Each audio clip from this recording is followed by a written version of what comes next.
3, 2, 1. Hi, my name is Aidan Tremethick and welcome to my EDU115 assessment. So today we'll be talking about executive functions and the role they play in the development of primary age children. We'll be focusing on the impacts of stress, both negative and positively, and also how executive functions relate to Maslow's hierarchy of needs. After this, we'll then present 5 lesson plans which will help develop executive functions. So first of all, we need to understand the executive functions. What are they? So they are a set of cognitive processes that allow individuals to plan, organize, initiate, monitor, and adapt their behavior to achieve goals effectively. They are higher order mental abilities that involve the coordination and control of other cognitive processes. Here are some key executive functions: working memory, cognitive flexibility, and inhibition control. Working memory. So this governs our ability to retain and manipulate distinct pieces of information over short periods of time. Some examples are planning and attention control. Other examples are as simple as following instructions. Say for the game Simon Says, when someone says Simon Says, put your hand in your head. An example of working memory is that the students then see the information, hear it, and then respond accordingly.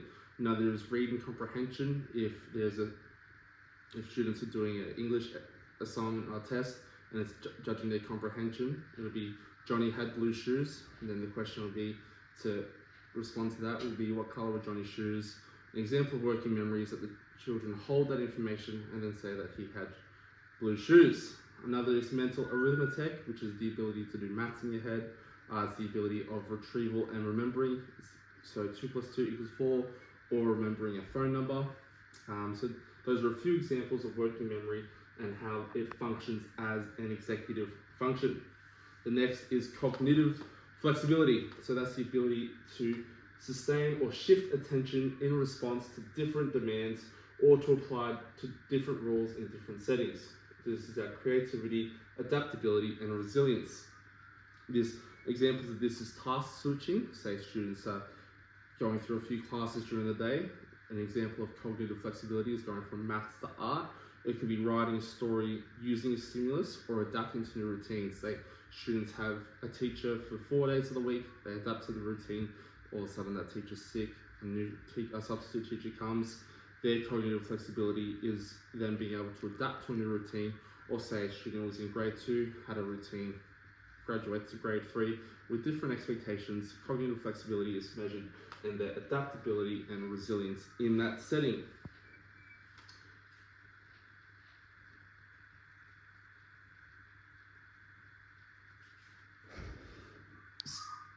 Just a few slides. Inhibition control is the third executive function we'll be talking about, and that enables us to set priorities and resist impulsive actions or responses. This is delayed gratification, emotional regulation, and impulse control. And so this is our ability to say there's a kid who's being a bit disruptive in the classroom. It's also the ability to ignore distractions. While that kid is not demonstrating inhibition control because they're not able to control their impulses, and an example of demonstrating inhibition control is for fellow students to ignore that, ignore the interruption, and so in the distraction. Another example is being able to follow instructions, or as simple as I said for working memory, Simon Says is a good way to demonstrate inhibition control, because obviously when you don't say Simon Says, you can't do that. So if you go Simon Says touch your head, working memory is touching the head. Then if I say touch your knees, inhibition control is not touching your knees. Then we go back. So the brain plays a key role in executive functions. So the brain uses the frontal lobe here, which is at the front of the brain here, and that is what manages our executive functions. So the prefrontal cortex is within the frontal lobe, which is at the front of the brain, and this is made up of a few specific areas, namely the dorsolateral prefrontal cortex and the ventrolateral prefrontal cortex. These parts of the brain work on your working memory and your inhibition control. And then we have the anterior cingulate cortex, which assists with cognitive flexibility. Typically, between 2 to 5 years old, children will develop their inhibition and working memory, and then from 6 to 11, that's when they'll start to develop their cognitive flexibility. And so while we go through this, it's important to understand Maslow's hierarchy of needs, which is something that we all have. So we have our physiological needs, which is our basic biological requirements, safety needs, which is physical and emotional security, love and belonging needs, which is social connection, acceptance, esteem needs, self-worth and recognition. And our fifth one which is the peak of the hierarchy, is fulfilling self-actualization, which is fulfilling one's potential. So as executive functions relate to this, it's for the first one, it's as simple as eating the right foods, remembering to drink water. The second one is being able to regulate emotions, manage impulses and decision making, which ties in with our safety. The third one is cognitive flexibility, inhibition control in reciprocal relationships. Cognitive flexibility talks about our abilities to communicate, and inhibition control talks about our ability to self-monitor and be aware of people around us. The fourth one talks about our ability to goal set and achieve things. It's important, our self-monitoring and reflection, and all three of them lead into self-actualization. I believe executive functions are a great way for us to achieve goals and go from A to B in anything that we do. It could be as simple as tying our shoelace or achieving what we think is our God-given purpose in this life. Executive functions are the tools we use to get from A to B, and leads into directly to self-actualization, which is the peak of our needs in Maslow's hierarchy of needs. Stress also plays a big role in how our executive functions develop.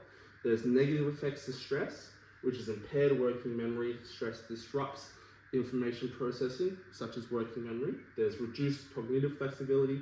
Stress hinders adaptability and creativity. The third is impaired impulse control. Stress affects our self-regulation abilities. Fourth is decreased attentional control. Stress reduces focus and productivity. However, stress always isn't negative. There's positive effects too. Heightened alertness. Stress enhances temporary alertness. And number two is increased motivation. Stress boosts motivation and drive. So to managing stress is important. It's important that we create a supportive environment that involves positive feedback. There needs to be certain stress management techniques, such as taking a deep breath, having relaxation. There should be structure and predictability. We should be able to break tasks into manageable steps. Sometimes students can get stressed when a task feels like it's beyond them. We also need to be able to encourage self-reflection. When students do get stressed, and especially if it's negative, it's important to create an environment where they can build resilience and actually get feedback as to why they were stressed in that moment. So as their understanding develops, it will minimize the effect that stress has on them. Theorists. So it's important, it is important that whenever discussing executive functions, to always think back to key theorists who've been influential in developing our understanding of executive functions in children. So the first one we'll be looking at is Adele Diamond. Adele Diamond's research emphasizes the importance of executive functions in children's development and advocates for integrating executive function training into educational programs. A lot of her work also ties around the need for outside play in children. Her research suggests that outdoor play, especially when the anaerobic fitness levels of our body is exerted, it enhances the development of executive functions, as well as teamwork, and it's the social element of children playing together is what develops our executive functions. Next is we have Lev Vygotsky. Lev Vygotsky's sociocultural theory highlights the roles of social interactions, cultural context in shaping children's cognitive development, including the development of executive functions. So Lev Vygotsky theorized the role of scaffolding that plays, which is building one thing on top of the other. A simple way to explain this is, say for example, a student needs to learn to tie their shoe. What they'll do is they'll watch someone tie their shoe, then they'll say to a teacher, for example, then the teacher they'll tie their shoes together, and then eventually the student will have learnt over a period of time by watching and by participating with the teacher to all of a sudden be able to tie the shoe themselves. Vygotsky calls it scaffolding. This scaffolding is only possible with an MKO, which is what he calls a more knowledgeable other, as well as which is someone who knows more, who's able to encourage learning, and this happens in what Vygotsky calls the zone of proximal development. This is when students, or this is when people who desire to learn in this context, to be primary age students, who are in a zone of proximal development, which means they are learning something that is slightly beyond them, but not too far beyond them. You wouldn't go to a baby who doesn't know how to do 2 + 2 = 4 to go into long division. It's a step-by-step process, and Vygotsky theorizes that scaffolding is the way forward. Next is Jean Piaget. Jean Piaget's theory of cognitive development emphasizes the progressive development of executive functions such as planning and problem solving as children actively interact with their environment. Jean Piaget theorized that we learn through interacting with our environment, similar to Vygotsky. One of his most famous examples of executive functions developing is working memory and the idea of object permanence, which is one of the first things to develop, as we saw with our breakdown of the brain, as working memory develops in 2-year-olds. Babies, when they play peekaboo, they think nothing's there. As soon as you cover it, all of a sudden they're there because they don't have an understanding. Their working memory is not developed yet. Next is Philip David Zalazzo. Philip David Zalazzo's research focused on the development of inhibition control and cognitive flexibility, shedding light on the maturation of executive functions in early childhood. Philip theorized that most improvement happens between 3 to 7 in terms of executive functions, and he theorized that a lot of our executive functions are broken up into, while they've got their 3 main ones, inhibition control, working memory, cognitive flexibility, they can also be broken down into what he described as hot and cold, which is if it's emotionally charged or not. If it's emotionally charged, it's hot. If it's not emotionally charged, it's cold. Well, this is important to know when you're determining the stress levels that children are going through. The next is last one we'll be looking at is Laura Burke. Laura Burke's work emphasizes the integration of social emotional factors in children's overall development, which intertwines with the development of executive functions. Similar to Piaget's theories of interacting with your environment to develop, she was very like a lot of her research indicates that social play, working together as a team and being able to take feedback on board from not only your educators but also your peers is important, and as well as being able to develop problem-solving skills. So with that understanding of theories, it's important that we then move on to understanding 5 tasks that are able to help develop and healthily progress the development of our executive functions. So 5 lesson plans. So each of these lesson plans, which I've got a few toys here to show how we can develop executive functions in children. So each one will focus on 1 or 2 of the executive functions. We'll have an introduction, an activity, and an opportunity for reflection. So the first one is this tower building challenge. So this objective is to develop planning, problem solving skills. So introduction, so you'll be introducing the concept of executive functions and their importance in achieving goals. So the task is the children will need to build the tallest tower using the specified material. So what I've done here is I've supplied a few big blocks of Lego that the students can use, and so the goal will be, as a team, they'll have to plan and come together as a group to figure out through competition to build the largest tower possible. So you'll divide the children into small groups, provide them with building blocks and a time limit, encourage them, so you'll be able, as the educator, you should facilitate this, encourage them to plan, organise and strategise to construct the tallest tower. In terms of stress, this is an opportunity for positive stress to come into the environment, as they'll be motivated to work together. But to negate the negative, the educator should always look at creating a safe environment that is also enforced by positive reinforcement. We should encourage things like teamwork, like working together, problem solving, planning, organising. And to scaffold this, you could first have all the blocks in play, and then the teacher could change it, and they could make it so that they could only use a certain colour of blocks, or they could only use a certain shape of blocks. This will then work with cognitive flexibility and will force the children to problem solve.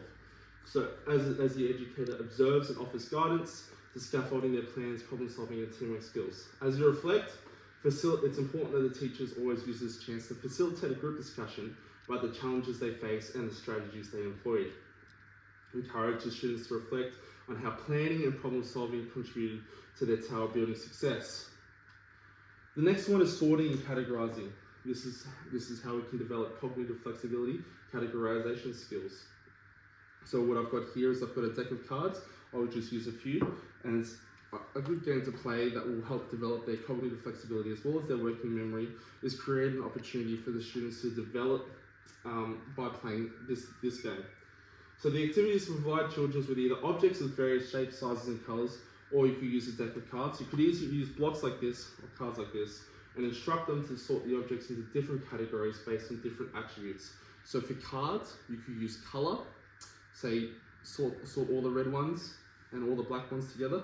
For the blocks, you could also use colour, all the yellows, all the blues, all the reds, all the greens.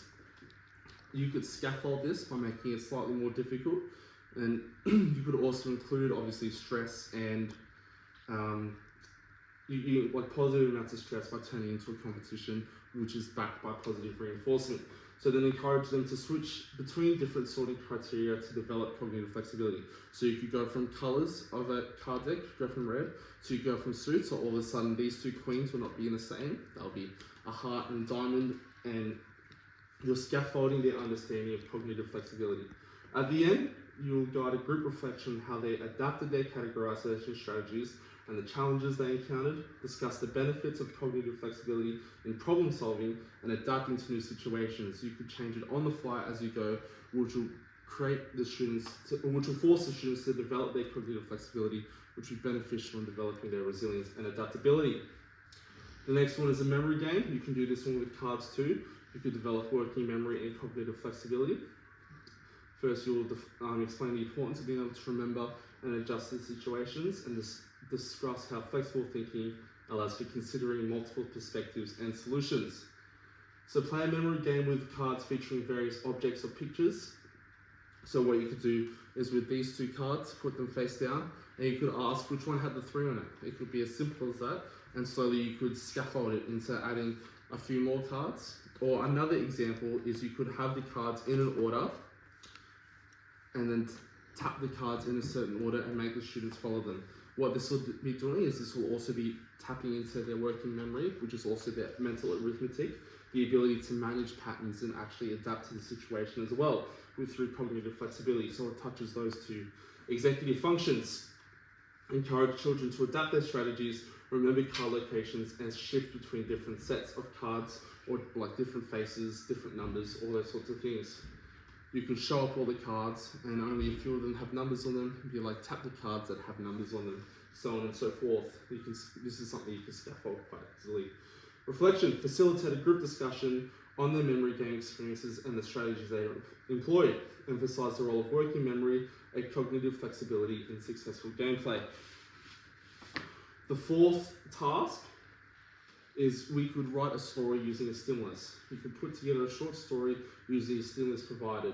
Explain the importance to being able to think creatively within the framework provided. So what this will touch on is cognitive flexibility as well as inhibition control.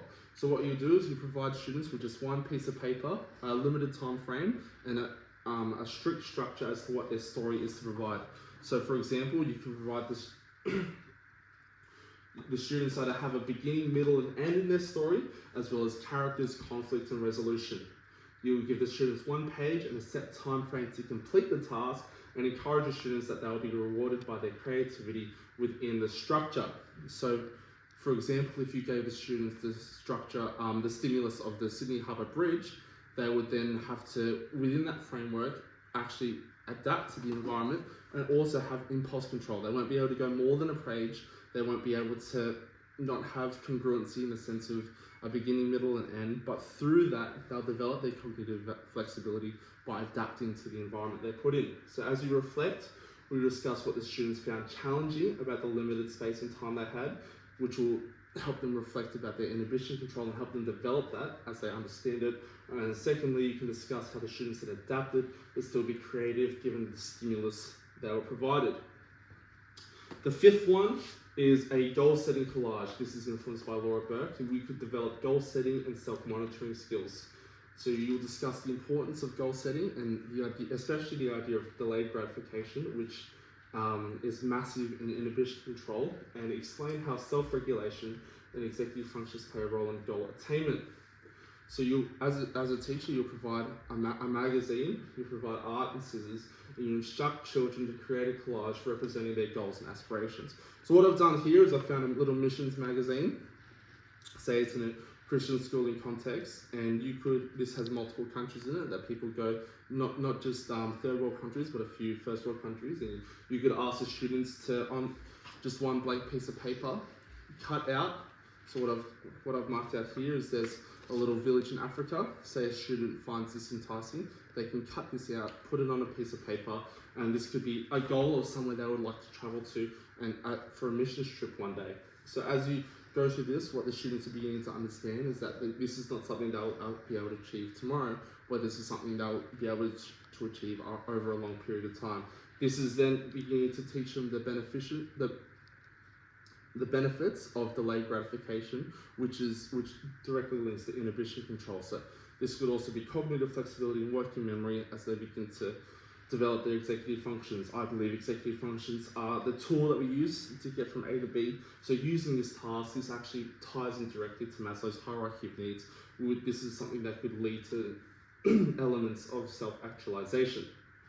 So conclusion, so thanks for listening. So as we've developed our understanding of executive functions, they are higher order processing and feed into our hierarchy of needs, especially in esteem and self-actualization. As we develop, educators must manage stress through positive reinforcement and creating a safe and inclusive environment, as well as facilitating healthy discussion and creating tasks that students can use to intentionally develop their executive functions.